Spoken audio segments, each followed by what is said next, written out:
A darle un fuerte aplauso al Rey de Reyes y Señor de Señores, nuestro Señor Jesucristo, la persona más importante en este lugar. Amén, porque nos ha guardado, porque nos ha traído con bien, porque usted pudo viajar, porque llegó al lugar indicado, al lugar donde Dios en esta noche va a estar hablando a su vida, a su corazón. El lugar donde Dios quiere que usted no salga igual como vino. ¿Ok? ¿Cuántos quieren que Dios hable a su vida en esta noche? Yo lo necesito, ustedes también. Y a quienes están en estos momentos desde otros países, no voy a mencionarlos, pero creo que en las mesas ya tuvieron tiempo para hacerlo.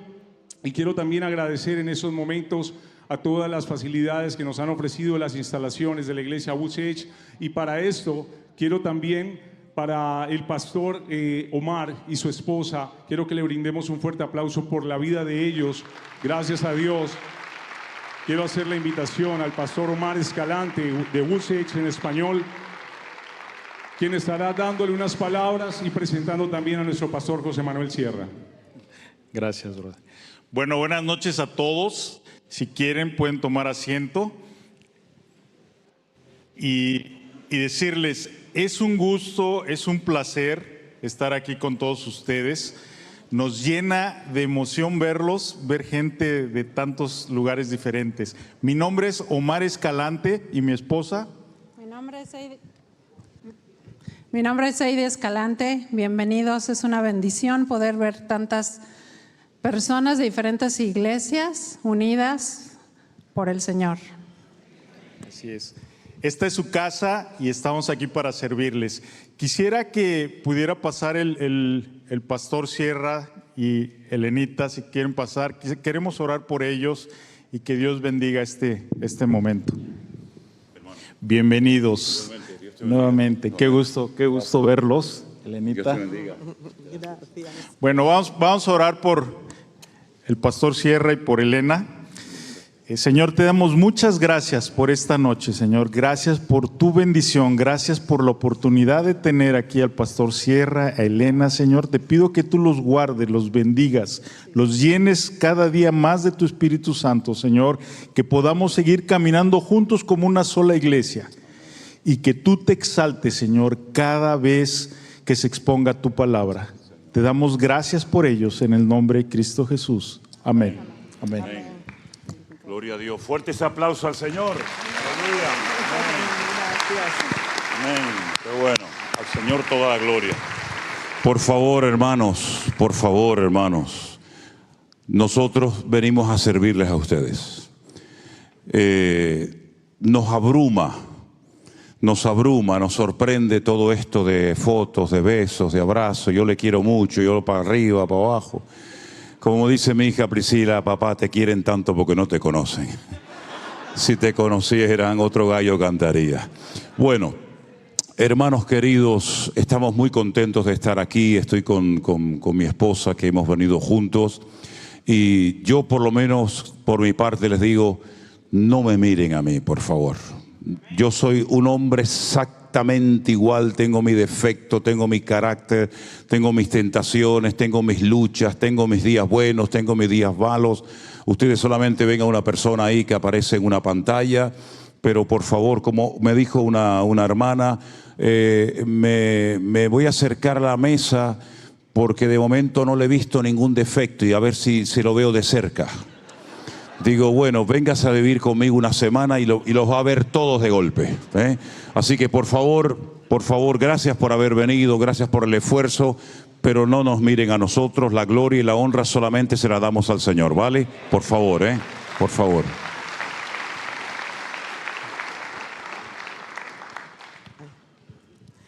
Les voy a leer un versículo. Dice la palabra, puestos los ojos en Jesús, el autor y consumador de la fe, el cual por el gozo puesto delante de él sufrió la cruz, menospreciando el oprobio, y se sentó a la diestra del trono de Dios.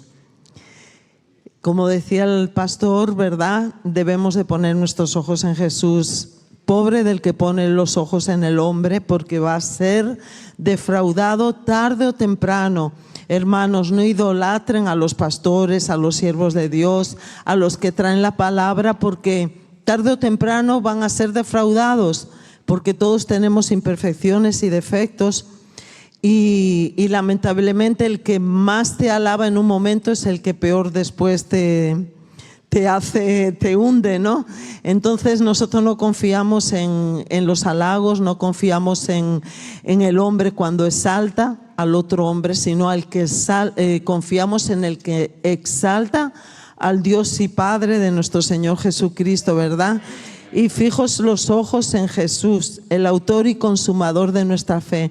Él es el que produce en nuestros corazones la fe para seguir adelante, el que nos ayuda y nos guía, Señor, para seguir delante de su presencia, y sobre todas las cosas el que pone en nosotros por la humildad de reconocer nuestros fallos. Así que, hermanos, a nosotros no nos halagan con palabras bonitas. Hay una lucha en nosotros y un conflicto. Por un lado, queremos responder a tantas muestras de cariño, de amor, pero por otro lado decimos, ¿esto qué es? ¿Esto qué es? Ayer realmente viendo toda esa gente, todas esas colas, todo, decíamos, es excesiva pues la adoración al hombre, por así decir. Entonces, hermanos, seamos equilibrados en esto. Centrémonos en esta noche en buscar de Dios, en escuchar la palabra de Dios, en tener hambre y sed del Señor, ¿verdad? Porque así no seremos defraudados por el hombre. Ha habido gente que ayer se fue molesta porque no tuvo tiempo para saludar o para sacarse una foto con el pastor. Eso no puede ser. Ustedes tienen que venir aquí a buscar a Dios y no a buscar al hombre. Amén, hermanos, por favor, que así sea. Dios les bendiga. Aleluya. No nos echen a perder. No nos echen a perder, por favor, ¿sí? Nos ponemos de pie, queridos hermanos, en esta noche. Damos las gracias al Señor por este privilegio que Él nos está dando de poder estar aquí. Vamos a alabar al Señor con unas cuantas alabanzas. Aleluya. Dígale a su hermano, hoy el Señor va a hablar muy fuertemente a tu corazón. No te quepa la menor duda. Aleluya. Qué bueno es nuestro Dios. Lo importante es no temer y mantener la fe. Lo importante es no temer y mantener la fe. Lo importante es no temer.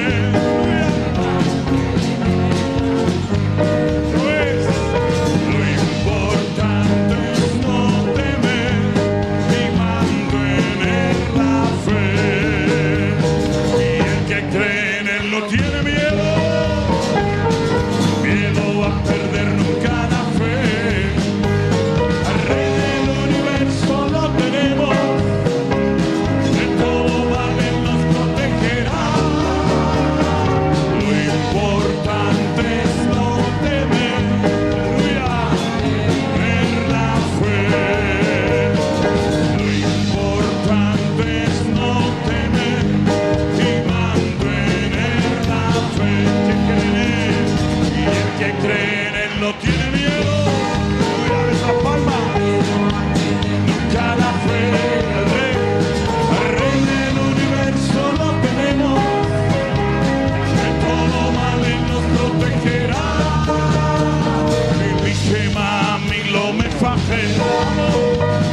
Y esta emuna le ave. El amo y ese me le ahora. Me cruzo me lo tan vincular. Lo importante es no temer y mantener la fe. Lo importante es no temer y mantener la fe.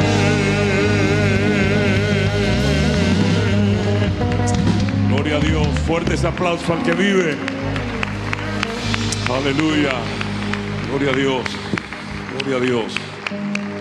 Esta canción durante el tiempo de la pandemia, del confinamiento, trajo tanto ánimo, tanto gozo y tranquilidad a nuestros corazones, hermanos.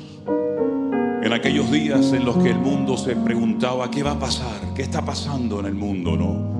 Oíamos noticias por todas partes de gente que moría, iglesias que se cerraban, siervos de Dios que estaban muertos de miedo, encerrados en sus templos o en sus casas, olvidándose de que teníamos que seguir atendiendo a las almas, ¿verdad? Y no perder el contacto con ellas. Y entonces esta canción que se canta tanto en Israel, sobre todo cuando los soldados van al frente de batalla, le dije, Señor, esta canción es una letra extraordinaria para estos tiempos. Y entonces hay una parte de la canción que la cantamos en hebreo. Por si algunos se preguntan, ¿qué es lo que estoy diciendo? ¿Qué es lo que estoy cantando? Está cantando exactamente lo mismo que canta en español. Y esa parte en hebreo dice, Mi Shema Amin Lo Mefajed. Tenemos la letra, la podemos poner ahí en la pantalla. Dígalo conmigo. Mi Shema Amin Lo Mefajed. Algunos están hablando arameo, Eta emunah leabet. Mi Shema Amin Lo Mefajed. Eta emunah leabet. Belanu yeshet melech haolam. Vehu shomer otanu mikulan. Ya sabe algo en hebreo, ¿sí? Vamos a cantarla con una alegría en el corazón por lo que el Señor está haciendo en nuestra vida. Amén, hermanos. Dígalo conmigo. Lo importante es no temer, vamos, mantener la fe. Lo importante es no temer, mantener la fe. Fuerte. Y que cree en Él no tiene miedo, miedo a perder nunca la fe. Al Rey del universo lo tenemos, de todo mal Él nos protegerá. Lo importante es no temer, mantener la fe. Lo importante es no temer, mantener la fe. Mi Shema Amin Lo Mefajed. Y traemos una leave. Verano y es el melech haolam. Vehu shomer otanu mikulan. Lo importante es no temer, mantener la fe. Lo importante es no temer, mantener la fe. Y el que cree en Él no tiene miedo. Esa mano arriba. Al Rey del universo lo tenemos. Fuerte. Lo importante es no temer y mantener la fe. Lo importante es no temer. El que cree en Él no tiene miedo. Y el que cree en Él no tiene miedo.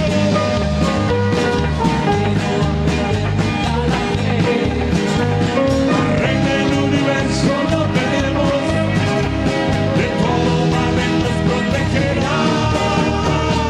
Mi Shema Amin Lo Mefajed. Y eta emunah leabet.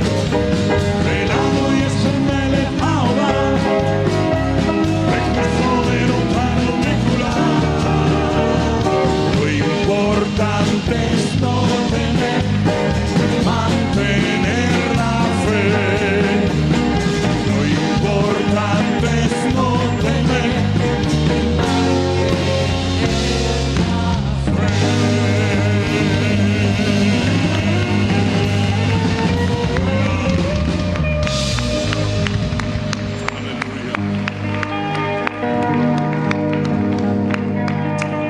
Gracias, Jesús.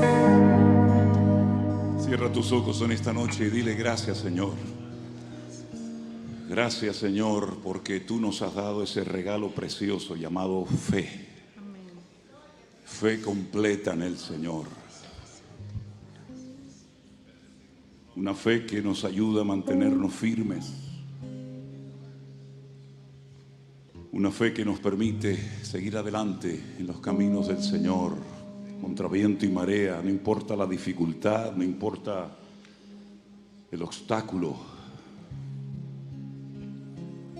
El Señor ha prometido estar con nosotros todos los días, hermanos. En este mundo loco, enfermo, que le ha dado terriblemente la espalda a nuestro Dios, nosotros podemos confiar en Él, sabiendo que Él es un Dios fiel y poderoso. Aleluya. Te adoramos, Señor.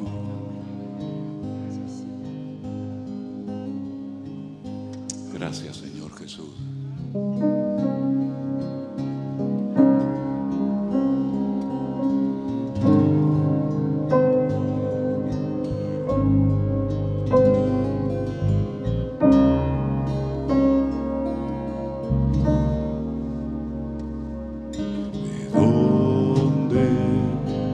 ¿De dónde vendrá mi socorro?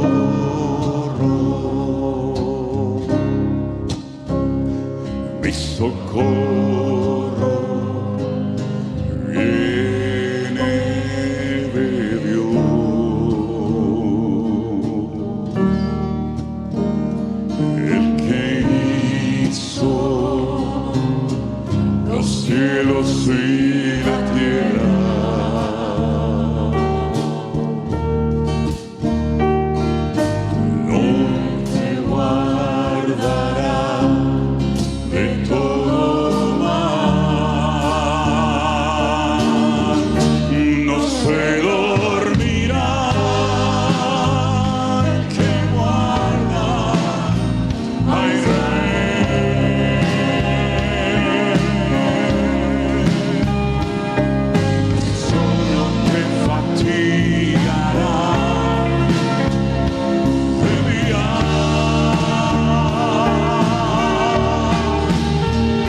Gracias, Señor Jesús.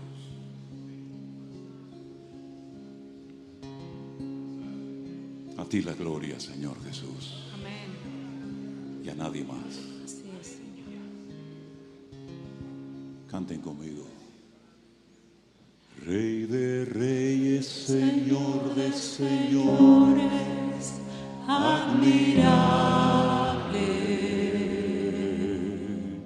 consejero, Dios fuerte, Manuel, Dios con nosotros,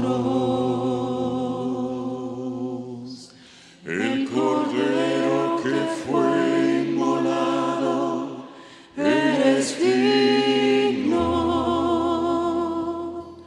de tomar el poder, las riquezas, la sabiduría, la fortaleza, la honra y la gloria y la alabanza por los siglos de los siglos. Amén. Rey de reyes, Señor de señores, admirable, consejero, Dios fuerte, Manuel, Dios con nosotros, el Cordero que fue inmolado, es digno de tomar el poder, las riquezas, la sabiduría, la fortaleza, la honra y la gloria y la alabanza por los siglos de los siglos. Amén. Rey de reyes, Señor de señores, admirable, consejero, Dios fuerte, Manuel, Dios con nosotros, el Cordero que fue inmolado, eres digno de tomar el poder, las riquezas, la sabiduría, la fortaleza, la honra y la gloria y la alabanza por los siglos de los siglos. Amén. Por los siglos de los siglos. Amén. Por los siglos de los siglos. Amén.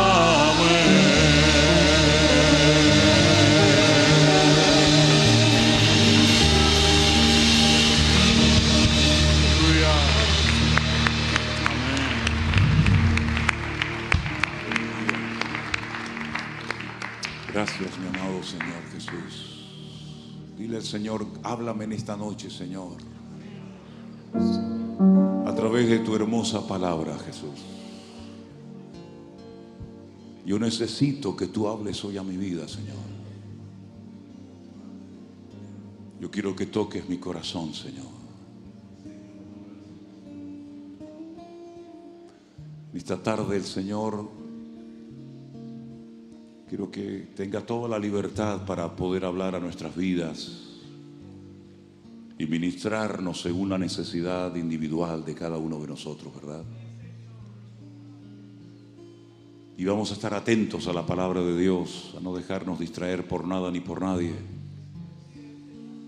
y a dejar que el Espíritu Santo toque nuestras vidas y corazones, para que cuando salgamos por esas puertas podamos salir diciendo, hoy el Señor habló a mi vida. Y estoy preparado para que el Señor en cualquier momento me sorprenda y me use. Y le daré toda mi vida y toda la honra y la gloria solamente a mi Señor. ¿Cuántos dicen amén? Amén. Aleluya. Di la gloria, Señor.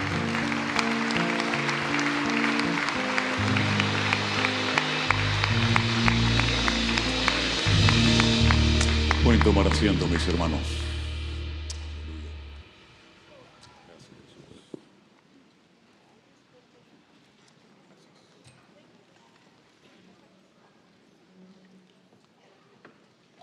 Gloria al Señor, hermanos. Damos gracias al Señor por esta nueva oportunidad que nos da en esta tarde de poder estar aquí reunidos. ¿Cuántos están aquí por primera vez? Quiero decir que no estuvieron en la tarde, en la noche de ayer. Levanten su mano, los que están por primera vez. Uy, muchísimos. Bueno, vamos a hacerlo al revés. ¿Cuántos estuvieron ayer? ¿Los mismos? ¿Tuvieron los mismos? Bueno, está bien, está bien. El Señor sabe todo. Gloria a Dios. Amén. Hay una enseñanza en la palabra de Dios que a mí siempre me gusta dar cuando hacemos eventos de esta magnitud, ¿no? De esta envergadura. Y es recordarle a todos los que asisten y a todos los que posteriormente van a ver esta reunión después a través de YouTube o de Facebook, como sea, que nosotros en este mundo estamos aquí de paso. Estamos simplemente de paso. Hace un rato saludé a una hermana que creo que es usted allí, que dice que tiene 93 años. Un aplauso para usted, querida hermana. Gracias, hermana. Gracias. Está bien. Dios les bendiga. Mi abuelo murió con 106 años. Y siempre me preguntaba cuando lo veía, ¿por qué vivo tanto? ¿Por qué vivo tanto? Y yo decía para mis adentros, algún día se te acabará la pila, no te preocupes. Y así fue. Vivió 106 años, la bisabuela de Elena murió con 104, la abuela con casi 100, mi suegra va por el mismo camino, así que probablemente Elena pasemos de los 100 años, vete tú a saber. ¿Quién sabe, no? ¿Quién sabe? Pero sea como sea, por mucho que vivamos, tarde o temprano tendremos que salir de este mundo. Y por eso es importante que cuando hagamos cualquier cosa en la vida, sea predicar, trabajar, estudiar, siempre tengamos presentes que estamos de paso y que hemos venido a este mundo con un propósito eterno y divino. Que no estamos aquí simplemente para trabajar y ganar dinero y comprar buena ropa y vivir bien, sino que eso es secundario totalmente. Yo veo que la gente de este país, y no es una crítica, simplemente es una observación, trabajan y trabajan y trabajan, y está bien trabajar. Pero si la mitad de la energía que gastan muchos en las cosas materiales, las gastaran en las cosas del Señor, ¿cuántas millones de personas se habrían convertido ya a estas alturas, verdad? Y es que yo creo que muchas veces nos olvidamos de que no solamente estamos aquí de paso, sino que hay una promesa que, gracias al Señor, en todas las iglesias y en todas las denominaciones, por lo menos hasta el día de hoy, la creen. Y es que Cristo viene pronto. ¿Cuántos dicen amén? Cristo viene pronto, mi querido hermano. Aleluya. Pero lamentablemente tengo que decir como pastor que se habla muy poco en algunos círculos cristianos evangélicos acerca de la realidad inminente del retorno de nuestro Señor Jesucristo. Me acuerdo que una vez me invitaron un grupo de pastores y alquilaron el salón de un colegio y durante una semana les estuve compartiendo cosas relacionadas con el libro de Daniel, que es el Apocalipsis del Antiguo Testamento, algunas de las cartas que Pablo escribió donde menciona el tema de la venida de Cristo, la resurrección de los muertos, el arrebatamiento, etcétera, etcétera, el Apocalipsis. Y dormía en la habitación, cada uno en su cama, lógicamente, con un pastor, ¿verdad?, que me decía: Manuel, yo nunca he predicado en mi iglesia del Apocalipsis. Y le digo, ¿por qué?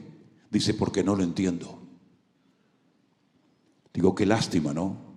Que haya creyentes en las iglesias que nunca hayan oído y que no entiendan uno de los libros más interesantes y que más se tiene que leer en los últimos tiempos, porque es nuestro manual de instrucciones, como es el libro de Apocalipsis o de Revelación, como también se le conoce, ¿verdad? Hoy quiero hablar acerca de esta gran doctrina, de esta gran enseñanza, para que cuando salgas por esa puerta sepas un poquito más de lo que nos espera, de lo que se avecina y de qué tiempo tan interesante nos ha tocado vivir a nosotros como creyentes en esta época. Quiero llevarles a la primera porción que voy a estar compartiendo con ustedes, que se encuentra en el Evangelio según San Mateo, el capítulo 24. Los versículos que yo voy a leer es muy interesante que ustedes también los lean en, por ejemplo, Marcos capítulo 13 y Lucas capítulo 21. ¿Por qué? Porque hay datos que nos da un evangelista que el otro omite. Y cuando se estudia un tema como el que vamos a analizar en esta noche, y espero que el Señor me dé sabiduría para poder explicarlo y que ustedes disfruten de este mensaje, es importante tener toda la información encima de la mesa. Por eso solamente vamos a leer parte de Mateo 24, pero repito, Marcos capítulo 13 y Lucas capítulo 21 también hablan de este tema. El capítulo empieza diciendo que Jesús salía del templo y se acercaron sus discípulos para mostrarle los edificios del templo. Jesús les dijo, ¿veis todo esto? De cierto os digo que no quedará aquí piedra sobre piedra que no sea derribada. Ahora, es muy importante cuando uno, por ejemplo, va a Jerusalén, y hay hermanos aquí que me han dicho que ahora en el mes de mayo es, ¿no? En el mes de mayo van a viajar con nosotros en uno de los viajes que vamos a hacer. Cuando yo leo parte de este capítulo en Israel, les digo, mire, el versículo 1 y 2, el Señor lo dijo en un lugar, y el versículo 3 en adelante lo dijo en otro lugar. Sin embargo, hasta que no estás allí, parece como que en el mismo lugar, es decir, a la salida del templo de Jerusalén, el Señor dijo esa declaración, hizo esa declaración y respondió a la pregunta de algunos de sus discípulos. No, no es así. Hay un salmo en la Biblia que dice, como Jerusalén tiene montes alrededor de ella, lo conocen, ¿verdad? Así está el Señor desde ahora y para siempre con su pueblo. Si ustedes observan la orografía de la ciudad de Jerusalén, que es una ciudad que está como unos 800 metros de altura sobre el nivel del mar, se van a dar cuenta de que la ciudad de Jerusalén está completamente rodeada de montes. Por ejemplo, tienen el Har Hatzitín, que sería el monte de los olivos, tienen el monte de Sión, donde está el aposento alto y donde está enterrada, donde está la tumba del rey David. Está el monte Moriah, donde antiguamente estaba el templo de Jerusalén. Y hay diferentes montes que rodean la ciudad. Y entre monte y monte hay como barrancos, ¿verdad? Por donde corre el agua. El monte Moriah, la palabra Moriah es muy interesante. Podríamos hacer todo un análisis, toda una explicación bíblica de lo que significa Moriah, porque Moriah viene de Moreia, de Dios es mi maestro, ¿verdad? El monte donde Dios es mi maestro, Dios decidió depositar su gloria, y allí fue donde se construyó el primer templo y también el segundo templo de Jerusalén, y donde será reconstruido el tercer templo de Jerusalén próximamente. La Biblia nos enseña que a la salida del templo en el monte Moriah, cuando el Señor ya se iba, sus discípulos le dijeron, Señor, espera un momento, mira qué edificio tan hermoso, mira qué maravilla de templo tenemos. Y es verdad, era un templo maravilloso. Los romanos, cuando llegaron a Jerusalén, o cuando llegaron, mejor dicho, a Israel, les sorprendieron tres cosas que nunca habían visto en el territorio que ellos habían hasta el momento conquistado. Primero, les llamó la atención que era el único pueblo de la tierra que paraba toda actividad un día a la semana, el día del reposo, el día del Shabbat o el día sábado. Nunca habían visto eso en ninguna nación, en ninguna cultura, en ningún continente, que hasta los animales se paraban y no trabajaban durante todo un día. Eso fue algo que les llamó muchísimo la atención a los romanos. La segunda cosa que les llamó la atención, según cuenta la historia, es que en Israel es el único lugar del mundo donde hay un mar donde usted puede flotar y no se hunde. Es el famoso Yam HaMelach, el mar de la sal, más conocido vulgarmente por el Mar Muerto. Y la tercera cosa que les llamó muchísimo la atención a los romanos fue que ellos tenían, los judíos, un templo enorme, precioso, grandísimo, pero no había estatuas, no había ídolos en su interior. Y se reían y decían, pero ustedes están locos, han construido un hermoso templo, han invertido muchísimo tiempo y dinero, pero sin embargo está vacío. Y es que al Señor no se le podía hacer ningún tipo de figura. Amén, hermanos. Cuando el Señor sale del templo de Jerusalén, los discípulos lo detienen para que Él se pare a observar las maravillas del templo. Y el Señor les lanza un jarro de agua fría a sus discípulos, diciéndoles algo que ellos nunca esperaban que sucediera. ¿Veis todo esto? Observarlo, miradlo bien. Porque no quedará piedra sobre piedra que no sea destruida.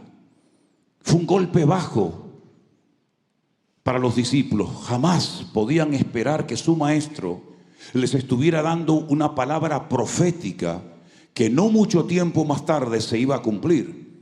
Y las profecías, las palabras proféticas que el Señor daba siempre, sí o sí, se cumplían. No es como muchos hoy en día que se llaman profetas y dicen que son profetas y profetizan, pero ni profetizan, ni son profetas, ni son nada. Cuando el Señor Jesucristo profetizaba, lo que decía se cumplía sí o sí. Ellos quedaron golpeados diciendo, ¿cómo que nos van a romper otra vez el templo? Pero si ya nos lo rompieron una vez, ya nos destruyeron los babilónicos, ¿verdad? En la época del profeta Jeremías, el templo de Jerusalén, otra vez se va a volver a repetir la historia. No puede ser. Cruzan el torrente del Cedrón y cuando se adentran en el monte de los olivos, que es el que está justo enfrente del monte Moriah, y eso allí se observa perfectamente. Y allí en el monte de los olivos está lógicamente lleno de olivos porque estaba el huerto de Getsemaní. Y la palabra Getsemaní significa un lugar de prensa donde se aplastaba la aceituna para extraer el aceite de oliva, ¿verdad? Y no solamente eso, sino que también en ese monte la Biblia dice que el Señor volverá, Zacarías capítulo 14, y pondrá en aquel día sus pies sobre el monte de los olivos, y el monte de los olivos se partirá en dos y se hará un gran valle y saldrán aguas subterráneas de Jerusalén y volverán a entrar en el Mar Muerto y volverá a recobrar la vida. Son cosas tremendas que ocurrieron y que van a ocurrir en aquel lugar. Cuando están en el huerto de Getsemaní, dice que 4 de sus discípulos, Mateo no lo dice, pero Marcos dice que Pedro, Jacobo, Juan y Andrés le llaman aparte y viene la pregunta que le hacen al Señor. Señor, dinos cuándo serán estas cosas y qué señal habrá de tu venida y del fin del siglo. Ellos no daban crédito a lo que acaban de escuchar. Nos van a volver a romper el templo.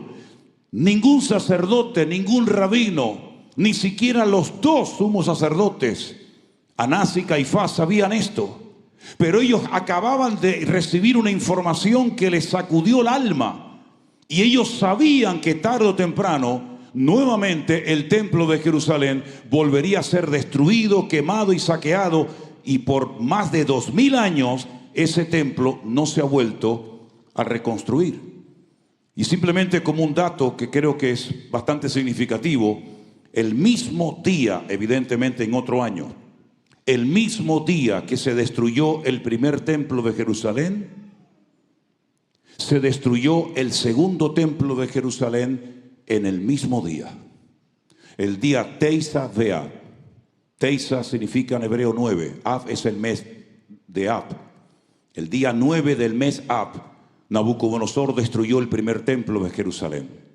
Y el día 9 del mes Ab, los romanos en el año 70 después de Cristo volvieron a destruir el segundo templo de Jerusalén. ¿Por qué el mismo día? ¿Qué tiene que ver? ¿Hay alguna relación? ¿Guarda alguna relación ese día con la primera y segunda destrucción del templo? Claro que guarda una relación.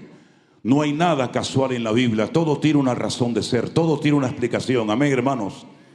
Hay que adentrarnos, hay que profundizar en la palabra y decir: Señor, explícame, revélame, muéstrame por qué el mismo día. Porque, hermanos, y no me voy del tema, créame, pero simplemente para que disfruten de la palabra, porque yo quiero que ustedes disfruten de la palabra. Cuando los no espías, no digan la palabra espías, porque no está en la Biblia la palabra espía, por lo menos cuando Moisés envió a 12 hombres, uno de cada tribu, para que reconocieran la tierra. La palabra espías aparece en los 2 que Josué manda para que reconozcan la ciudad de Jericó. Ellos sí eran espías, tenían que entrar ocultas, secretamente, para que no los descubrieran. Pero los 12 que mandó Moisés, la palabra hebrea es exploradores. Vayan a disfrutar, vayan a explorar la tierra y luego vengan e informen a la nación de lo bonita que es la tierra. Y cuando volvieron los exploradores, dice que desanimaron al pueblo de tal manera que tuvo toda la noche el pueblo en sus tiendas de campaña llorando toda la noche, quejándose, diciéndole a Moisés: ¿para esto nos sacaste de Egipto? ¿Para traernos aquí para que nos coman? Nos acaban de decir que la tierra se abre y traga a sus moradores, que las ciudades tienen unas murallas enormes que llegan hasta el cielo, que los habitantes de Canaán son como gigantes y nosotros como hormigas. Volvamos a Egipto. Y dice que se lamentaron y hablaron mal de la tierra del Señor. Y el Señor, ese día que se lamentaron y lloraron, era el día 9 del mes Av, el día Teisa Beav. Así que a partir de ese día, todos en cada generación, en ese mismo día, siempre en Israel ocurre una tremenda desgracia. Podría darles 21 datos de cosas terribles que han ocurrido en la historia del pueblo de Israel el mismo día 9 del mes Ab. Y el día 9 del mes Ab, Tito, que era el hijo del emperador Vespasiano de Roma, entra en la ciudad de Jerusalén, la destruye, se lleva todos los tesoros a Roma y con toda la riqueza que acaban de saquear del templo de Jerusalén, construyen otro templo en Roma, pero no a la vida, sino a la muerte. Y ese templo todavía ustedes lo pueden visitar, se llama el Coliseo Romano. En plena ciudad de Roma, con los tesoros del templo, construyeron un templo a la muerte. El Señor Jesucristo se da cuenta de que los discípulos han sido sacudidos por esta tremenda noticia que Él les acaba de decir. El templo va a volver a ser destruido. Y ellos dicen: ¿cuándo? ¿Cómo? ¿Qué señales, qué indicaciones hay previas a esa destrucción? ¿Qué es lo que va a ocurrir, Señor? Explícanos. Y entonces el Señor les da toda la explicación y toda la información que ustedes pueden encontrar en Mateo capítulo 23. El cuándo no se lo responde, pero sí le da una lista interesantísima de señales. Presten atención, por favor. Están ahí, ¿verdad? Que como no oigo ni una mosca, digo, ¿se habrán ido? No, están ahí, sí, ¿verdad? Mirad que nadie os engañe. ¿Puede ser engañado un creyente? Pues se ve que sí, porque el Señor le dice a sus discípulos: mirad que nadie os engañe, porque vendrán muchos en mi nombre, diciendo yo soy el Cristo, y a muchos engañarán. ¿Qué significa la palabra Cristo?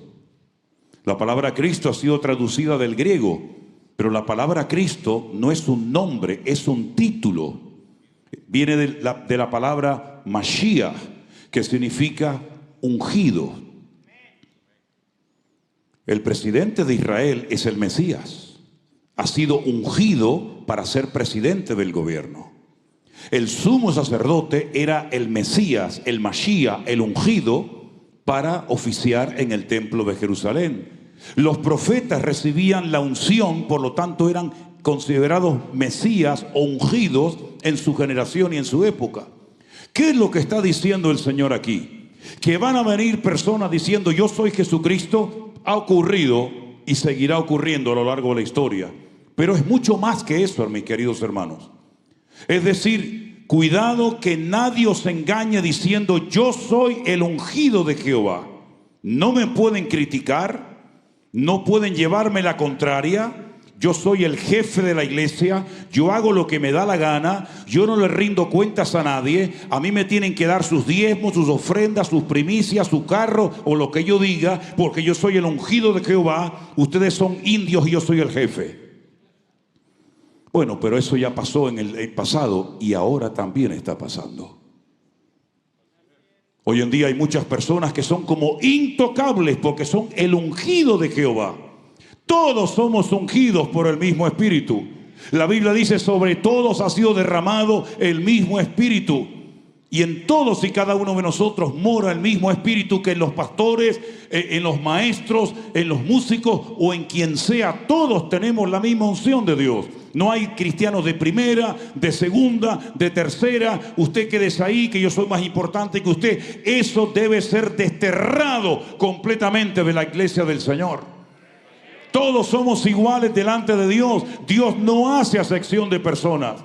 Y el Señor dice: cuidado, porque se van a levantar falsos ungidos que van a engañar no a los del mundo, porque ya los del mundo están más que engañados, sino van a engañar a los escogidos del Señor. Y algunos me decían: sí, pero los escogidos, ¿quiénes son? Porque me hace mucha gracia, porque cuando hay cosas, digamos, impactantes o negativas, eso era para los judíos. Pero cuando son bendiciones y cuando son cosas buenas, eso es para nosotros. Entonces, ¿en qué quedamos? ¿Somos escogidos o no somos escogidos? Bueno, que nos diga la Biblia si somos o no, ¿les parece?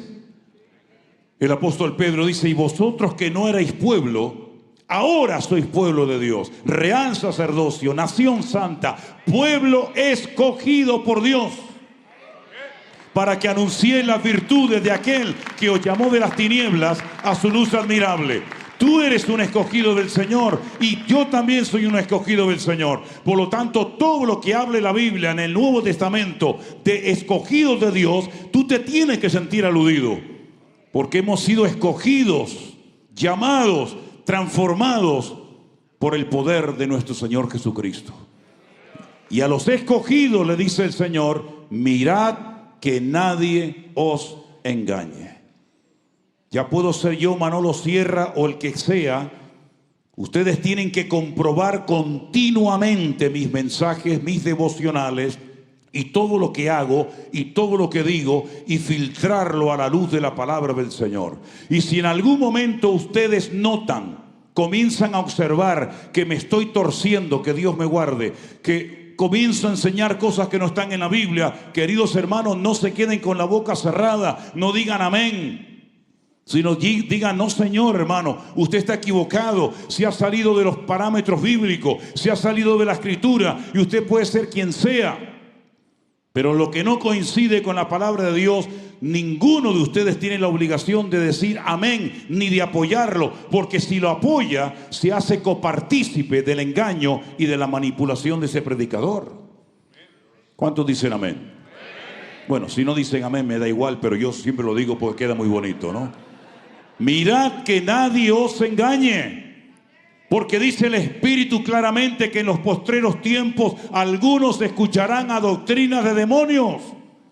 Y una de las artimañas del diablo en los últimos tiempos es tratar de engañar a los escogidos del Señor, a las iglesias, torcerlas, meterle falsas doctrinas, falsas enseñanzas. Cuidado que nadie os engañe, sea quien sea y se llame como se llame.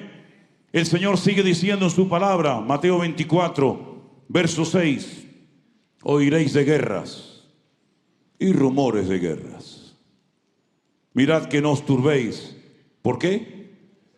Porque es necesario que todo esto acontezca, pero aún no es el fin.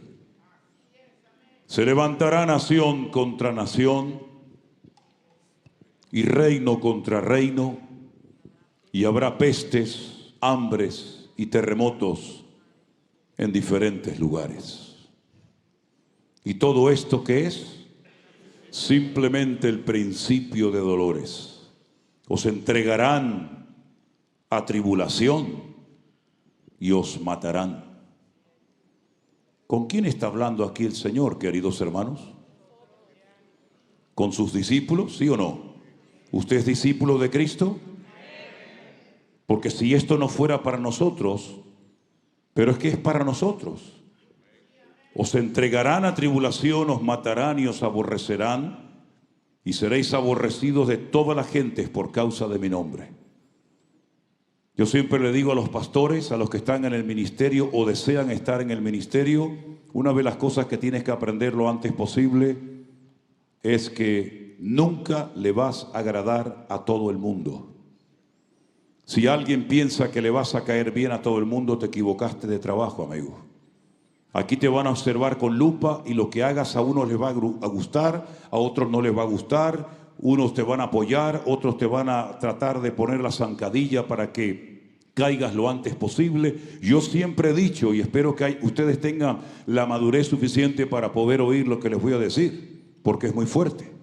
Las personas en esta vida que más me han ayudado y apoyado, ¿saben quiénes han sido? Mis hermanos en Cristo, los cristianos, los hijos de Dios. ¿Saben ustedes los que más me han criticado y me han tratado de hundir en esta vida?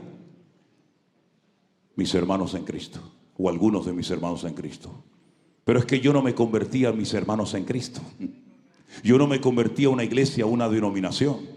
A mí el Señor me liberó de 4 demonios que tenía en mi vida. A mí el Señor me sanó y a mí el Señor me salvó. Y fue Él el que me transformó, fue Él el que me cambió la vida. Y si hay gente que aplaude, gloria a Dios. Y si hay gente que critica, gloria a Dios. Me da exactamente igual, porque yo no sigo al hombre, yo sigo a mi Señor Jesús. Y eso tenemos que aprenderlo lo antes posible. Porque como cristianos, lo más difícil del mundo es creer, y algunos se lo creen, que van a poder con su vida, con su testimonio, con su ministerio, van a poder agradar a todo el mundo. Y ni siquiera el Señor Jesucristo jamás le dio importancia a eso de caerle bien, caerle simpático a todo el mundo. De hecho, hay pasajes en la Biblia donde nos encontramos con los discípulos diciéndole al Señor: Señor, hoy se ha ido gente enfadada contigo. Hoy se ha ido gente molesta. Como hace un rato me dijeron que uno se fue enfadado porque no lo atendí, no me saqué una foto con él. Dios le bendiga, chao, chao, arrivederci, amigo. Voy a ir yo detrás de él. Ay, no se vaya, por favor. Venga, que le voy a hacer una foto. Si alguien se quiere también marchar, aproveche y váyanse ahora. Váyanse ahora. Yo no tengo ninguna obligación de sacarme fotos con ustedes. Si lo hago es porque les amo y tal, pero ¿qué más da sacarse una foto conmigo? Usted va a ser mejor persona, va a comer mejor. Yo he visto que habéis comido de maravilla, con foto y sin foto. ¿Qué más da? Usted ha vivido sin mí toda la vida, yo sin usted toda la vida, y aquí no ha pasado nada. Pero que una persona se levante de una mesa donde el Señor va a hablar con su palabra, donde la presencia del Señor está, porque el pastor no les sacó una foto. Que Dios te bendiga, mi hijo. Adiós, muy buena. Señor, alguien se fue hoy ofendido porque tu palabra fue muy dura. Y el Señor, ¿qué dijo? Si ustedes se quieren marchar también, aprovechen y váyanse. Hoy yo estoy aquí para caerles bien a ustedes. Así que, mis queridos hermanos, seremos aborrecidos, seremos rechazados por personas. A lo mejor predicarás algo y le va a hacer un beneficio espiritual a alguien tremendamente, pero puede ser que a otra persona no le haya gustado lo más mínimo la palabra que usted haya dicho. Pero usted no tiene que agradar a los hombres. Usted no tiene que agradar ni siquiera a la iglesia que pastorea, mi hermano. Usted a quien tiene que agradar es a Dios y es al Señor. Eso es lo que dice la palabra del Señor, mi querido hermano. Seréis aborrecidos por causa de mi nombre. ¿Usted se cree que es agradable que yo le diga a un señor de 60 años, póngase en orden y déjese de cuentos? ¿Usted cree que a mí me gusta decirle a una persona, usted quiere servir a Dios y está viviendo en adulterio? ¿Usted pecó anoche y ahora viene a la iglesia aquí levantando las manos, haciéndose el santo? ¿Usted cree que es agradable para uno hacer este tipo de trabajo? No, pero hay que hacerlo. Porque en la iglesia no estamos para pasarle la mano a la gente por la espaldita para que estén contentos. En la iglesia y en este lugar estamos para predicar puramente la palabra del Señor. Y hay gente que no quiere escuchar palabra de Dios, quiere payasos y quiere circos en el púlpito. ¿Cuáles son las iglesias y denominaciones que más están creciendo? Donde la gente nunca se siente aludida con el mensaje. Te vas a reír, lo pasas bien, te dicen lo que en el fondo quieres oír. El mensaje siempre pasa por encima de la cabeza, pero aprieta las tuercas un poco. Apriétale las tuercas, dile, ven para acá. ¿Tú estás viviendo con tu novio? Cuando ya saben lo que dije anoche, ¿no? Cuando le haces una pregunta a una persona, dice, ya te pillé, amigo. Ya estás pensando a ver qué me vas a decir. Ese ya te ha descubierto, querido. ¿Usted está viviendo con su novio y estás en alabanza? ¿Usted qué está jugando? Mirad que nadie os engañe, porque seremos aborrecidos. ¿Pero por qué seremos aborrecidos? ¿Por ser unos sinvergüenzas, unos ladrones, unos adúlteros? No, seremos aborrecidos por decir verdades. Y hoy en día hay muchos que no quieren oír verdades, ni fuera ni dentro de las iglesias. Y por eso serás aborrecido en más de una ocasión. Pero hay más detalles todavía. El Señor da una información en este capítulo maravilloso. Miren, por ejemplo, una de las cosas que dice en el versículo 9: os entregarán a tribulación y os matarán. Muchos tropezarán entonces, se entregarán unos a otros y unos a otros se aborrecerán. Muchos falsos profetas se levantarán y engañarán a muchos. ¿Dónde se levantan los falsos predicadores? ¿Dónde se levantan los falsos profetas? ¿Dónde se van a levantar los falsos maestros? ¿Dónde? En un estadio de fútbol, en una cancha de básquetbol. ¿Dónde se van a levantar? En las iglesias. ¿Para qué? Para seducir y para arrastrar a las almas inconstantes, a las personas inmaduras, a las personas que siguen a los hombres en vez de seguir y obedecer al Señor. En esos ambientes, en esos foros, se van a levantar este tipo de personas para engañar a los escogidos. Dice que muchos tropezarán entonces. Ahora, a mí me enseñaron en la denominación en la que yo me convertí que cuando las cosas se comenzaran a poner muy difíciles, muy duras, nosotros no íbamos a experimentar nada de eso. ¿A usted le enseñaron eso? ¿Sí? Diga la verdad. ¿Le enseñaron eso a usted? Pues le enseñaron mal. Le enseñaron mal. Cuando yo un día le dije a un maestro en la escuela bíblica en la que estuve, ¿dónde dice la Biblia que los cristianos, cuando hayan problemas y luchas y persecuciones y tribulaciones y cárceles, etcétera, ¿dónde dice la Biblia que nosotros no vamos a estar? ¿Hay algún versículo que específicamente diga que nosotros no vamos a pasar por ningún tipo de problema, de lucha, de dificultades? Porque yo veo que todos los personajes de la Biblia, tanto el Antiguo como el Nuevo Testamento, pasaron por tribulaciones terribles. ¿O no pasó José por momentos difíciles? ¿O no pasó David? No, es que eso era en el Antiguo Testamento. Ok, no le gusta el Antiguo, vamos entonces al Nuevo. No metieron a Pedro en la cárcel, no le cortaron la cabeza a Santiago. Lea la lista de los sufrimientos del apóstol Pablo: apedreado, náufrago, rechazado, expulsado de sinagoga. Lea la historia de la iglesia cristiana, los primeros siglos. El que no moría quemado, moría crucificado. El que no moría crucificado, moría apedreado. ¿Dónde dice la Biblia literalmente que nosotros los creyentes nunca vamos a pasar por ningún tipo de prueba, de dificultades? Y me decían en aquellos días, la Biblia dice que Dios no nos ha puesto para ira, sino para alcanzar salvación. Digo, ¿y usted quiere sustentar con ese versículo toda una doctrina? Dios no nos ha puesto para ira. Dice, este es el versículo que nosotros creemos y nos apoyamos para decir que los creyentes no vamos a pasar por luchas, ni pruebas, ni dificultades. Entonces me fui, pero a los pocos días volví otra vez. Yo era muy preguntón, ¿saben? Yo era muy preguntón, porque el que no pregunta, pues no aprende. Y le dije, acabo de terminar de leer el libro de Apocalipsis. Y en el libro del Apocalipsis se habla de 3 iras diferentes. Y el maestro me dijo,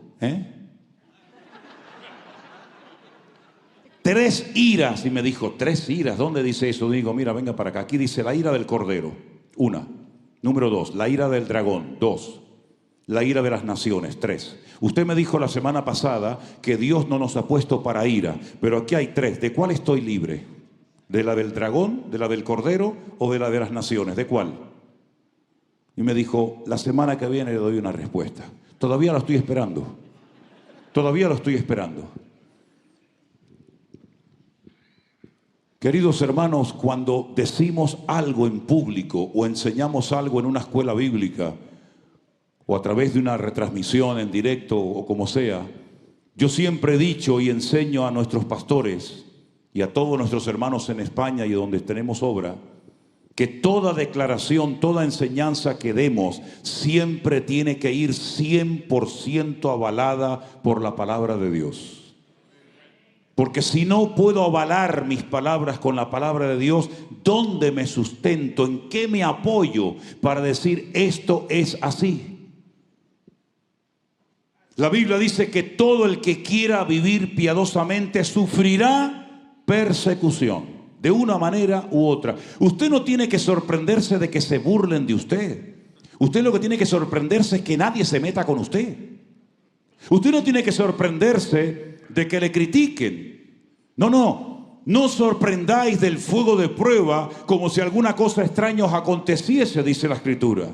En otras palabras, lo normal no es que todo el mundo nos ría la gracia, lo normal es que tengamos pruebas, luchas y dificultades, pero en todas y en cada una de esas circunstancias el Señor siempre va a estar a nuestro lado y nos va a proteger y nos va a cuidar y nos va a bendecir, y ya sea que muramos o vivamos, somos del Señor, da igual. Pero déjeme que le diga algo. Analizando todos estos temas escatológicos del Apocalipsis, del futuro, de la bestia y de todo esto, descubrí que hace aproximadamente hace unos 150 años, año arriba, año abajo aproximadamente, hubo un sacerdote católico en un monasterio que, estudiando él por su cuenta y riesgo las Sagradas Escrituras, sobre todo los libros del Apocalipsis, de Daniel, de Ezequiel, etcétera, él dijo como cura, como sacerdote católico, que la iglesia católica no pasaría por ninguna etapa de persecución o de tribulación. Eso lo dijo un cura hace 150 años en un monasterio. En aquellos días, en aquellos tiempos, estaba totalmente prohibido, se veía muy mal que en las Biblias se incluyeran comentarios, fotografías, opiniones personales, lo cual es tremendamente normal hoy en día. Usted compra cualquier Biblia y va a ver que al final, que por cierto le quiero dar las gracias a una hermana, no sé si está por aquí, que me regaló ayer una Biblia muy bonita, y en la tapa pone mi nombre. Me gusta mucho el detalle, le agradezco, hermana, de todo corazón. Es que anoche me fui y no la había visto al llegar a casa. ¿Está por aquí esa hermana? Ahí está. Bueno, gloria a Dios, le agradezco, hermana, que Dios le bendiga. Ahora, usted ve, por ejemplo, en la Biblia Thompson, cuántas cosas le han metido a la Biblia Thompson. Que por cierto, para entender la Biblia Thompson hay que ir a Harvard a estudiar, porque mira que tiene cosas, ¿verdad? En cualquier Biblia que usted compre hoy en día hay fotografías, hay mapas, hay diccionarios, hay tabla de pesos y medidas, hay comentarios, hay explicación de palabras griegas, explicación de conceptos hebreos. Hay un montón de información dentro de la Biblia, pero en aquellos tiempos de los que yo le estoy hablando, estaba muy mal visto que alguien metiera en la Biblia comentarios extrabíblicos. Se escribían comentarios, diccionarios, libros, pero no dentro de la Biblia. Hubo un teólogo muy famoso y de mucho peso, influencia en el protestantismo de la época, que se llamó el doctor Scofield. Y Scofield fue la primera persona en la historia que le metió a una Biblia, que por cierto se llama la Biblia de Scofield, comentarios de textos y de pasajes bíblicos. Y una de las cosas que puso fue que la iglesia, y cuando dijo la iglesia se refirió a la iglesia toda la iglesia evangélica incluida, no pasaría por ningún tipo de persecuciones, de tribulaciones, etcétera, etcétera. Y eso cayó muy bien. Eso le agradó mucho a la audiencia. Porque ¿quién quiere ser perseguido? ¿Quién quiere ser crucificado? ¿Quién quiere terminar su vida como un mártir? Alguien aquí que está orando, está ayunando: Señor, que me maten, Señor, que me crucifique, Señor, que me peguen un tiro en la cabeza. No he conocido nunca a nadie así. Generalmente nuestras oraciones son: líbrame, bendíceme, cuídame, protégeme. Todas terminan en me, por eso seremos ovejas. Cuídame, sáname, protégeme, guíame. Como ovejas de su prado, dice la Biblia que somos, ¿verdad? Ahora, fíjate qué cosa tan interesante. Cuando uno va a la palabra de Dios y comienza uno a analizar las Sagradas Escrituras, el Señor Jesucristo habla de futuras persecuciones. No le está hablando al mundo, no le está hablando a los impíos, a los incrédulos. Le está hablando a sus discípulos que representan a la iglesia, que representan la trayectoria del pueblo cristiano a lo largo de la historia. Y Él dice: no se dejen engañar, habrán guerras, habrán pestes, habrán terremotos, ¿verdad? Habrán falsos ungidos, habrán falsos maestros, falsos profetas, etcétera, etcétera. Y Mateo capítulo 24, que se lee, como dije al principio, con Marcos 13 y Lucas 21, es como un mensaje comprimido. Hay tanta información que casi de cada versículo se puede hacer un estudio bíblico. El Señor Jesucristo no lo hizo, pero posteriormente, bajo inspiración del Espíritu Santo, otros autores de la Biblia, tal vez el más conocido, el apóstol Pablo, comenzaron a desgranar, comenzaron a explicar muchas de las cosas que en Mateo 24 encontramos como una pequeña respuesta a una pregunta que los discípulos le hacen al Señor: ¿cuándo, cómo y qué señales habrá de tu venida y del fin del siglo? Y es importante que cuando estudiemos estos temas, que creo que son tremendamente interesantes y por supuesto necesarios de conocerlos, vayamos por ejemplo a una carta que Pablo le escribió a una iglesia donde estuvo simplemente 21 días al frente de la misma. Es el lugar donde menos tiempo Pablo permaneció.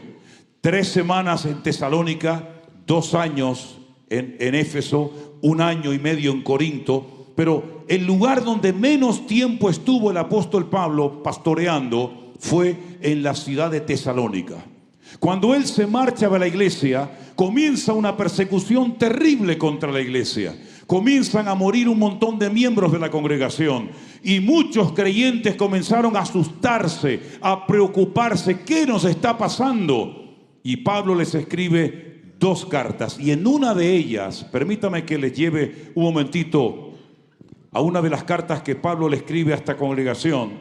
En Segunda de Tesalonicenses capítulo 2, el apóstol Pablo nos da una información que va junto con Mateo 24, tremendamente interesante.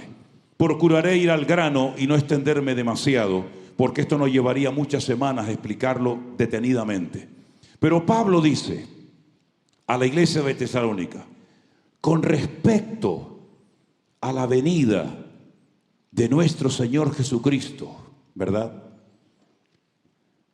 Y nuestra reunión con Él, os rogamos, hermanos, que no os dejéis mover fácilmente de vuestro modo de pensar, ni os conturbéis, ni por espíritu, ni por palabra, ni por carta, como si fuera nuestra, en el sentido de que el día del Señor está cerca. En el Nuevo Testamento encontramos que el idioma griego, tremendamente rico como el hebreo, tiene un término específico para cada concepto, para cada idea que quieras expresar, de tal manera que no tienes que dar muchas explicaciones si utilizas el término correcto, el término exacto. Hay 2 palabras para referirse a las venidas en plural que el Señor Jesucristo, el Hijo de Dios, haría a este mundo. La primera venida del Señor ya se produjo. Hay 150 profecías que se cumplieron solamente en la primera venida de Cristo. Y esa primera venida de Cristo, cuando la Biblia hace referencia a ella, habla como la palabra epifanía. Y cada vez que usted encuentra en el texto griego la palabra epifanía, el Señor se está refiriendo, o el autor que está escribiendo ese tema, a la primera manifestación visible del Mesías. Epifanía es la primera venida del Señor. Pero Pablo en este capítulo no emplea la palabra epifanía, emplea la palabra parausía. La palabra parausía se empleaba para hacer referencia única y exclusivamente a la segunda aparición física y visible del Señor Jesucristo. Por lo tanto, cuando él dice con respecto a la parausía, es decir, con respecto a la segunda venida del Señor, ¿me explico? No se dejen engañar, no sean perturbados en su fe. ¿Por qué? Porque dice al apóstol Pablo lo siguiente, tome nota: no vendrá sin que antes venga la apostasía y se manifieste el hombre de pecado, el hijo de perdición. Él está hablando de la venida, de la segunda venida, de la parausía del Señor. Y dice, no se preocupen, hermanos, no se pongan nerviosos, porque no va a venir, no se va a manifestar visiblemente nuestro Señor Jesucristo hasta que ocurran dos cosas tremendamente importantes. Una es la apostasía, de lo cual hablaremos ahora brevemente, y en segundo lugar, se manifieste, se dé a conocer, se presenta en la escena pública y mundial el hombre de pecado, el hijo de perdición, que más adelante lo llama el inicuo, el malvado, el perverso.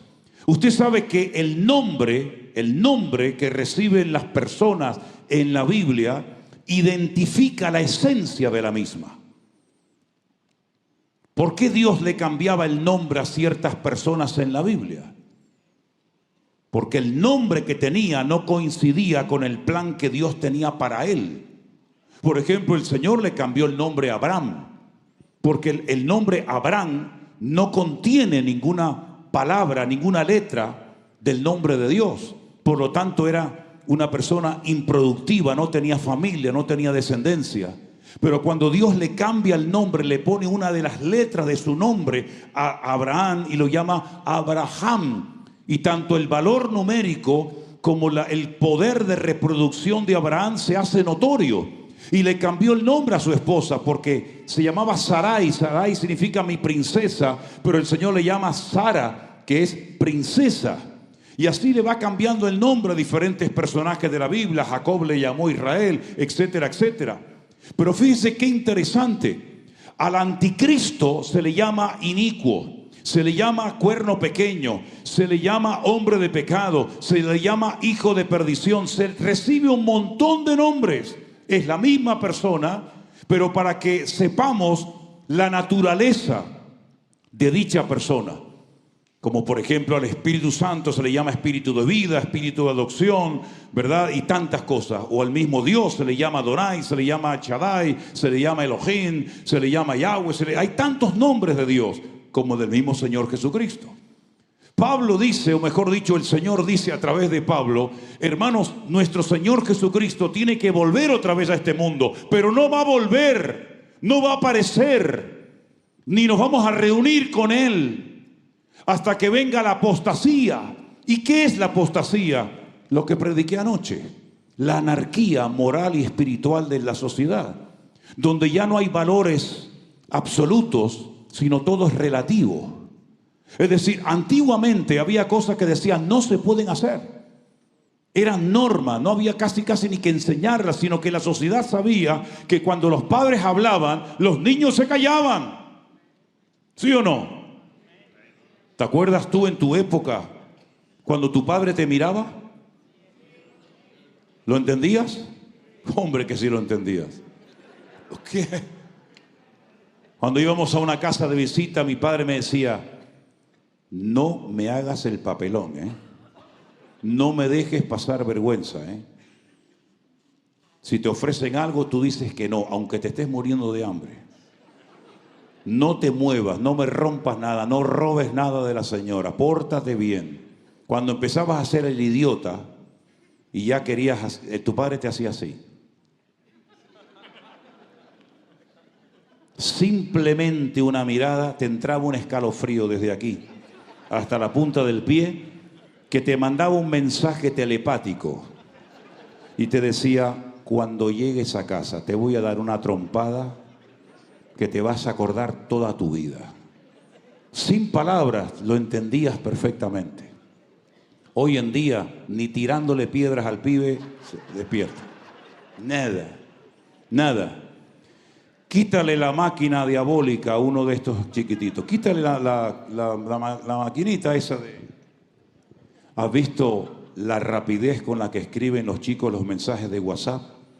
Yo soy incapaz. Incapaz. Tengo un nieto de 15 meses.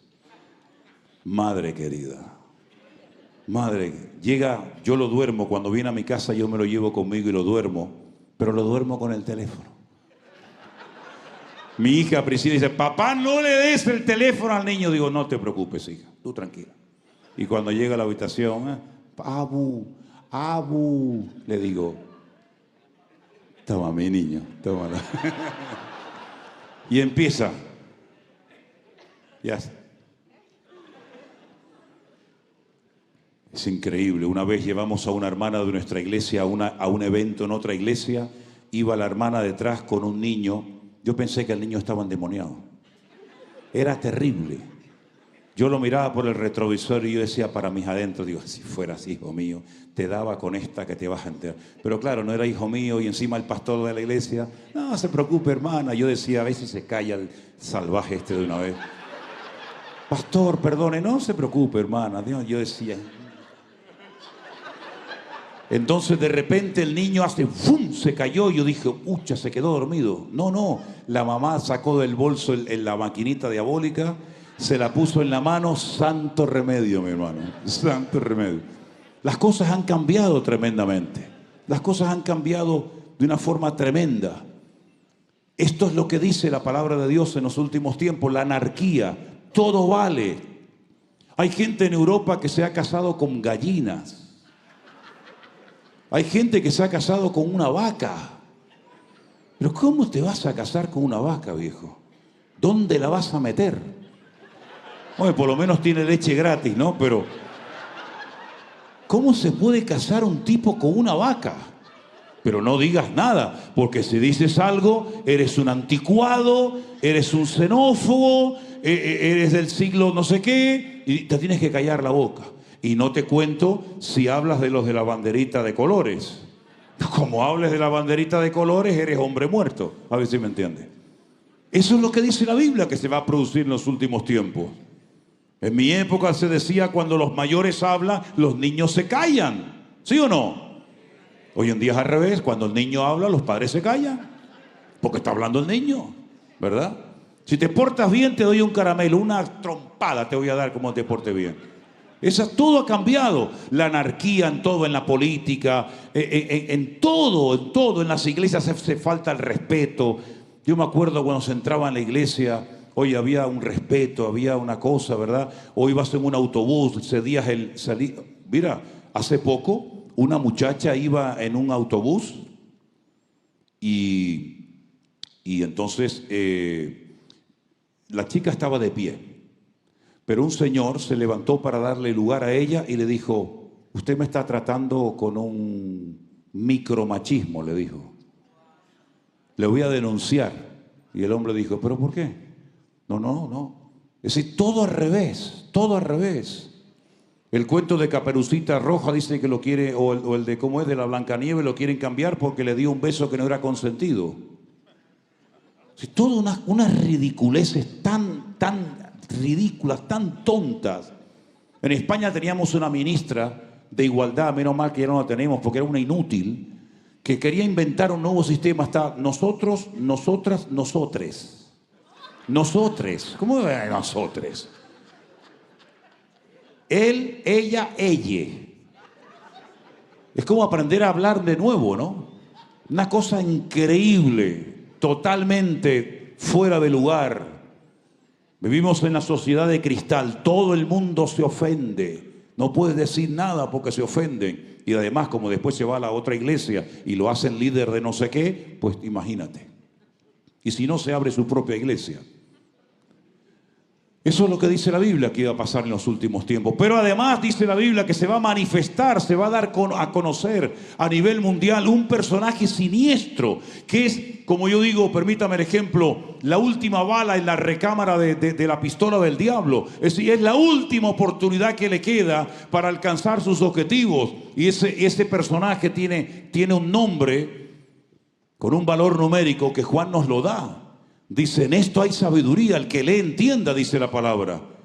El nombre o el número del valor numérico de ese hombre es 666. Es decir, cada nombre en la Biblia tiene un valor numérico, porque las letras tienen un valor numérico y por las letras sabes qué valor tiene ese nombre, ¿verdad?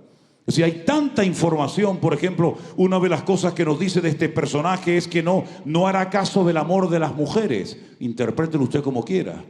No hará caso del amor de las mujeres, y dice que del Dios de sus padres no hará caso, sino que adorará al Dios de las fortalezas. Y en el texto original, en el libro de Daniel, dice que adorará a Alá Maozdín, al Dios de la guerra. ¿Y quién es Alá? El Dios de la guerra. Y dice que lo adorará y dejará a un lado al Dios de sus padres.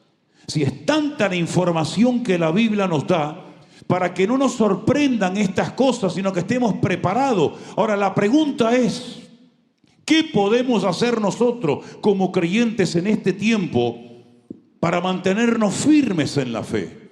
Para que no nos dejemos arrastrar por la corriente de este mundo. Para que seamos lo que dijo el Señor, luz y sal de la tierra. Pues lo que tenemos que hacer, número uno, es volver a la palabra, hermanos. Volver a la Escritura.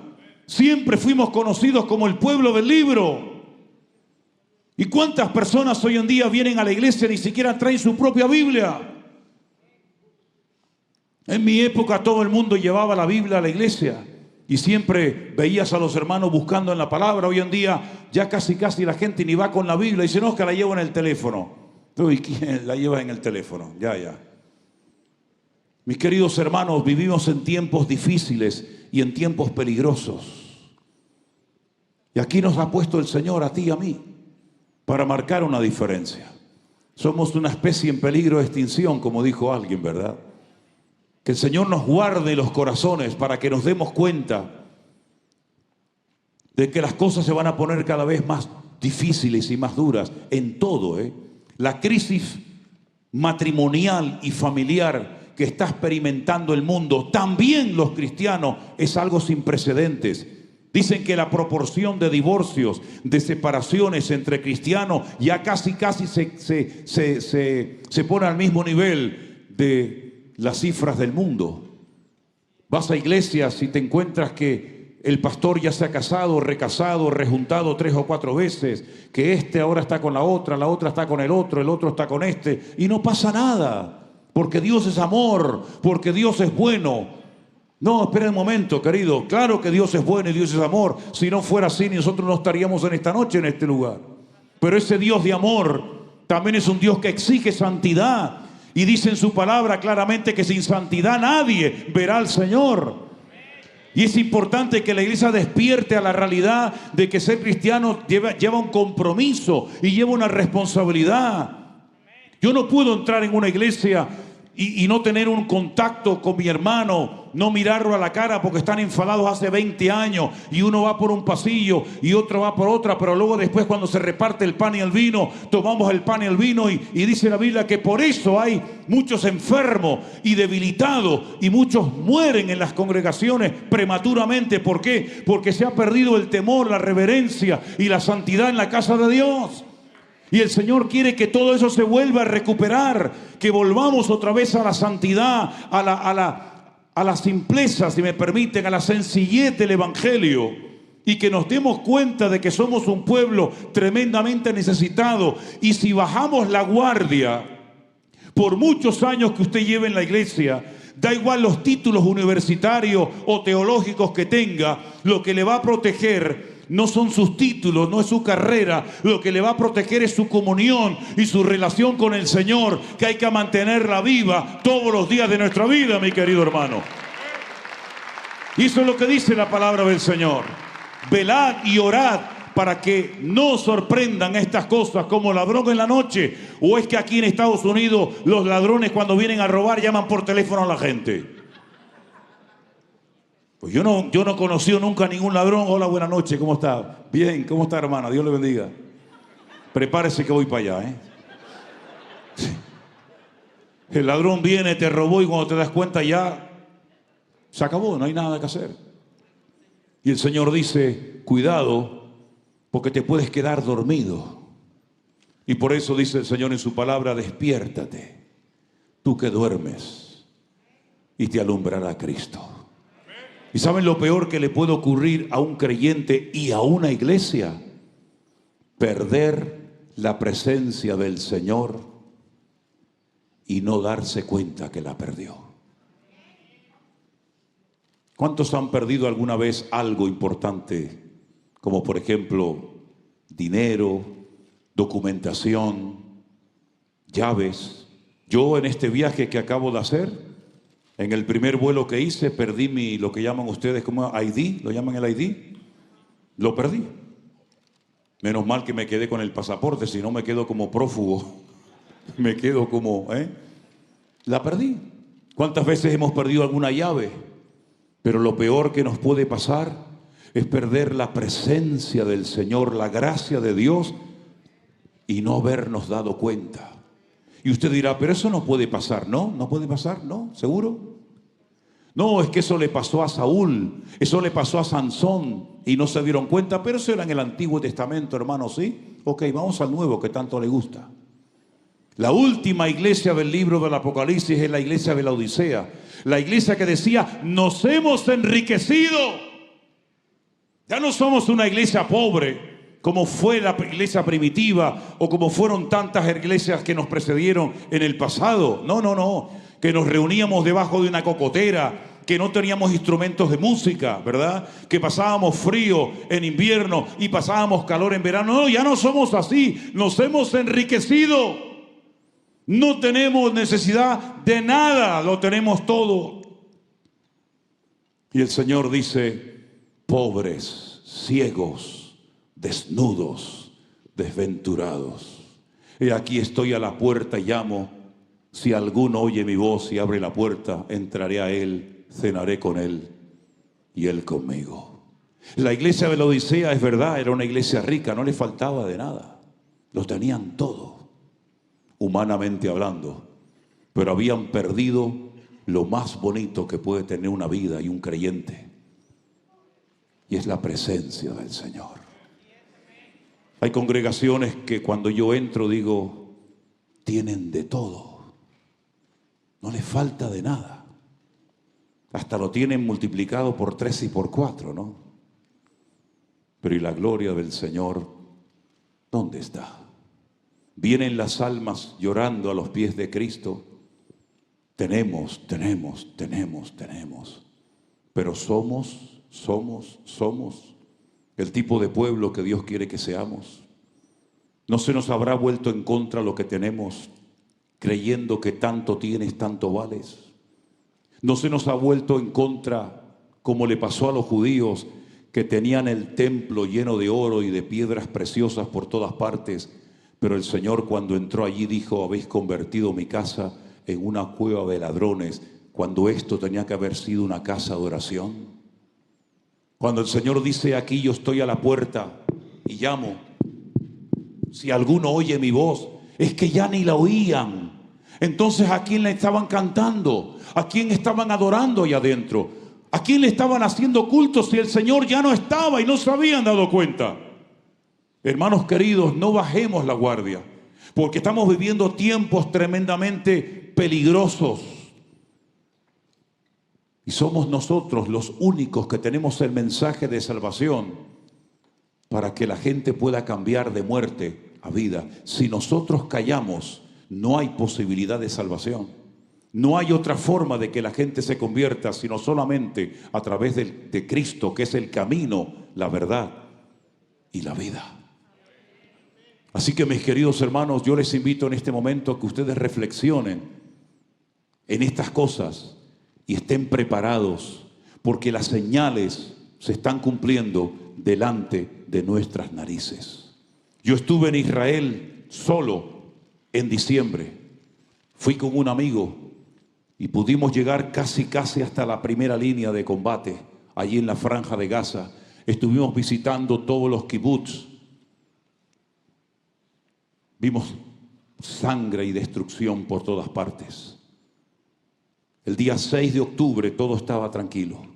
El día 6 de octubre el país decía: tenemos el ejército más poderoso del mundo, el servicio de inteligencia más poderoso del mundo, la tecnología más sofisticada, nunca nos va a pasar nada. El día 7 de octubre a las 6:30 de la mañana se produjo una masacre que se compara con el Holocausto en la Segunda Guerra Mundial, cuando miles de judíos y millones de judíos murieron. Hermanos queridos, la confianza no está en tu casa, en el ejército, en las pistolas que tienes, en tu dinero. La confianza nuestra está puesta en nuestro Dios. ¿De dónde vendrá mi socorro? Mi socorro viene del Señor, el que hizo los cielos y la tierra. Aleluya. Y por eso no dará tu pie al resbaladero, ni se dormirá el que te guarda. Cierra tus ojos en esta noche, mi querido hermano. Que Dios haya sacudido nuestras conciencias. Que Dios haya despertado el apetito y la pasión por Cristo. Porque si se nos va la pasión por Cristo, ¿qué nos queda? ¿Qué nos queda? Hermanos queridos, si no tenemos templos, no pasa nada. Nosotros somos el templo del Espíritu Santo. Si se va la luz, no pasa nada. Nosotros somos la luz del mundo. Si se va el apoyo de los hombres, no pasa nada. Tenemos el apoyo del Altísimo Dios. Pero si bajamos la guardia, somos tan vulnerables como cualquiera de este mundo. Solamente el Señor puede guardar tu matrimonio, tu integridad física, moral y espiritual. Solamente el Señor puede guardar a tus hijos. Solamente el Señor puede velar noche y día por nosotros para que no decaiga nuestra fe, sino que verdaderamente podamos decir: en paz me acostaré y asimismo dormiré, porque solo tú, Señor, me haces vivir confiado. Ven al altar a buscar la bendición de Dios en esta noche. Mientras cantamos una alabanza a nuestro Dios, vengamos adelante y aquí juntos como pueblo de Dios oramos al Señor para que Él nos guarde y nos proteja y nos libre como siempre lo ha hecho. Aleluya. Ven a Jesús en esta noche. Ven al Señor Jesús. Oh, Rey de Reyes, Señor de Señores, admirable, Consejero, Dios fuerte, Padre eterno, Príncipe de paz. Aleluya. Oh, gloria a ti, Jesús.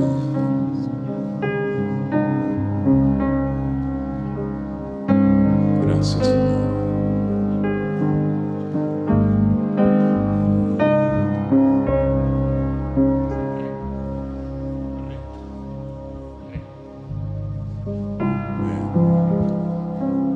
Rey de reyes, Señor de señores, admirable.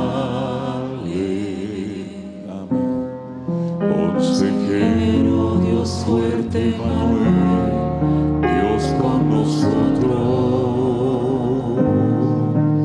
El Cordero que fue inmolado, eres digno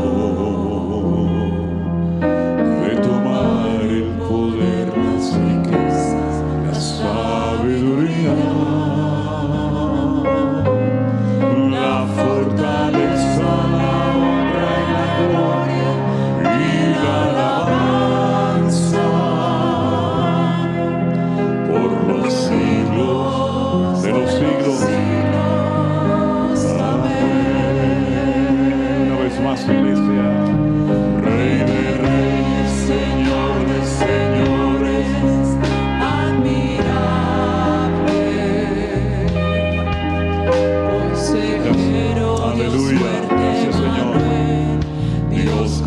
nosotros.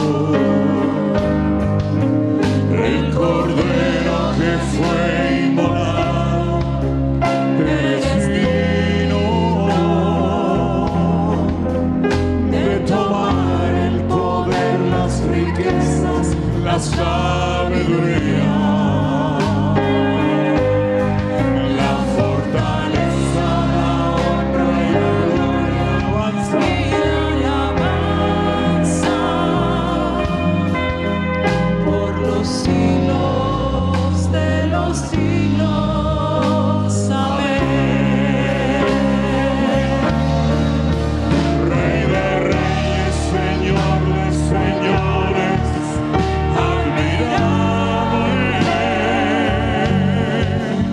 Consejero, Dios fuerte, Manuel, Dios con nosotros. El Cordero que fue inmolado, eres digno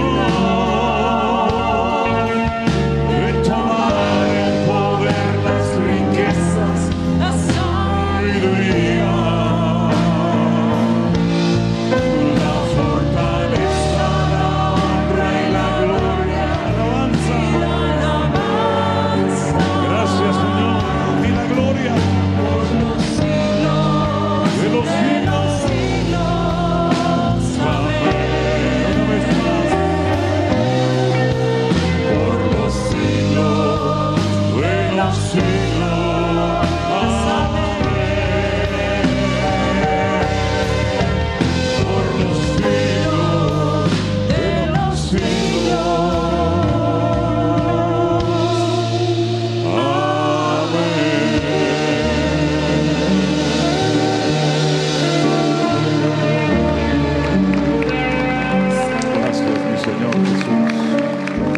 Vamos a orar, hermanos, en esta noche juntos al Señor. Vamos a orar a nuestro buen Dios. Gracias, mi Dios. Gracias, Señor Jesús. Preséntale tu vida al Señor en esta noche. Y si hubiera entre nosotros alguna persona que nunca ha recibido a Jesús como tu Señor y Salvador personal, te invito a que lo hagas. Dile: Señor, perdona mis pecados. Perdona la vida loca que he llevado, la vida desordenada que he llevado, que no te ha agradado a ti, Señor. Pero yo quiero que perdones en esta noche mis pecados, Señor, que son tantos. Pero yo sé, Señor, que tú moriste en la cruz por mis pecados. Yo sé que tu sangre tiene poder para limpiar iniquidades, para romper ataduras, Señor, y para hacerme libre. Yo te recibo en mi corazón en esta noche como mi Señor y Salvador personal. Ven a mi corazón, Señor Jesús, amado mío. Ven a mi vida, Señor, y rompe mis ataduras. Hazme un hijo tuyo, Señor. Yo entiendo que tú moriste ocupando mi lugar en la cruz y resucitaste al tercer día, aleluya, demostrando que eras el ungido verdadero, el Mesías verdadero y no un falso más. Señor, y a los que ya te hemos conocido y honrado y servido por años, renueva nuestra fuerza, Señor, que hasta el último momento de nuestra vida sea barro en tus manos, Señor, y tú nuestro bendito alfarero. Cámbianos, moldéanos, restáuranos, Señor, que volvamos a recuperar lo que hayamos podido perder en el camino. El que ha perdido el escudo de la fe, que lo vuelva a recuperar en esta noche, amado mío. El que ha perdido el casco de la salvación, el que ha perdido la espada del Espíritu, el que ha perdido el aceite en su corazón, Señor, en esta noche nos acercamos a tu altar y te pedimos, Señor, límpianos, vuelve a levantarnos con el poder de tu Espíritu Santo, Señor. Porque tú dices en tu palabra que si el espíritu de aquel que levantó de los muertos a Jesús mora en nuestros cuerpos, tú nos vivificarás y nos darás vida y vida en abundancia, Señor. Y yo te pido que en esta noche todos y cada uno de tus hijos tengamos el corazón ardiendo con el fuego del Espíritu Santo de Dios. Y que nos enamoremos de ti, de tu palabra, cada día más y más. Y que no haya nada más importante en la vida que honrarte, amarte y servirte a ti, mi Señor. Quita todas las vanidades y el tiempo perdido, Señor. El afán de este mundo. Quita de nosotros toda angustia, toda carga innecesaria, Señor. Y que la única carga que tengamos sea amarte cada día más y más. Amarte como el patriarca Abraham, dolorido y sin fuerzas, pero con el puñal en alto, dispuesto a hundirlo sobre lo más querido, si tu voz me lo ordena, Señor. Amarte como el joven Daniel, a ti sonriendo entre el rugir de fieras, o bendecirte con el último aliento como el mártir Esteban. Amarte, Señor, con toda mi alma y con todo mi corazón, y estar dispuesto a poner mi mano en el arado y nunca más volver atrás. Aviva tu obra en medio de los tiempos, Señor. Levanta tu iglesia con poder, Señor, para que podamos caminar de victoria en victoria y de gloria en gloria y de triunfo en triunfo, en el nombre de Jesús de Nazaret, en el nombre del Señor Jesús. Que seamos un pueblo vivo, eficaz, poderoso, respaldado por la mano de nuestro Dios. Gracias, Señor, porque sé que tú has oído nuestra oración, y a partir de hoy vamos a caminar más cerca de ti, de tu palabra. Bendice a mis hermanos que han pasado a esta plataforma, que vayan a sus hogares renovados y bendecidos. Y gracias por esta noche de victoria.